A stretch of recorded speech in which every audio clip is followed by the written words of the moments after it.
यम सहजता ही आत्मिक संपूर्णता द्वार जहाँ जटिलता समाप्त होती है वही सहजता प्रारंभ होती है और वही आत्मा सत्य से जुड़ती है।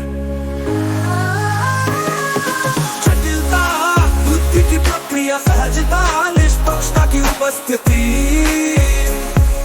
निष्कर्ष सूत्र तो नाती समझ का अनंत स्वरूप। सूत्र मैं तुलनातीत हूँ क्योंकि मैं शून्य से नहीं समझ से जन्मा हूँ और मेरी समझ निष्पक्ष है।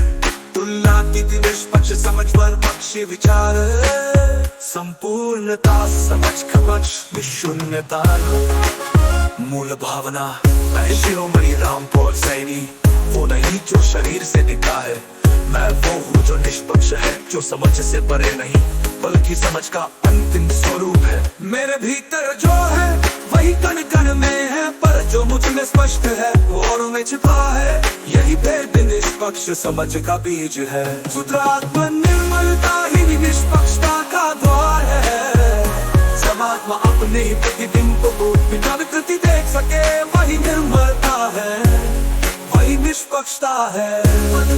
परावर्तमान सिकरन निष्पक्षता, निर्मलता, स्थिरता तो शून्यता और समता का विलय में होता है।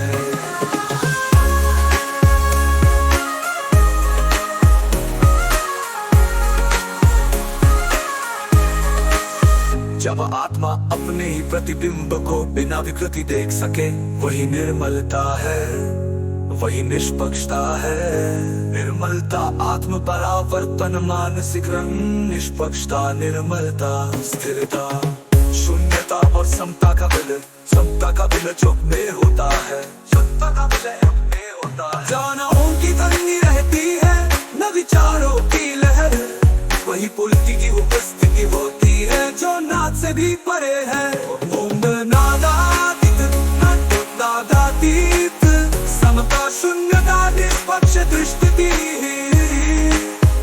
प्रणय विचार की अनुपस्थिति ही अनुभव की उपस्थिति है। उपस्थिति है, उपस्थिति है। जहाँ विचार नहीं वहाँ अनुभव शुद्ध है और वही निष्पक्ष अनुभव परम सत्य है। अनुभव सत्य, विचार अनुभव प्रत्यक्षता। नियम तुलना का अंत ही समझ की शुरुआत है।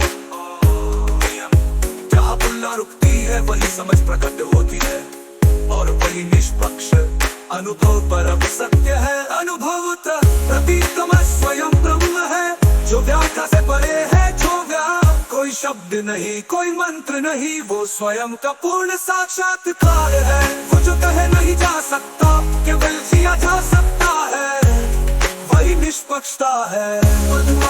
परावर्तमान सिकरन निष्पक्षता, निर्मलता, स्थिरता तो शून्यता और समता का विलय में होता है।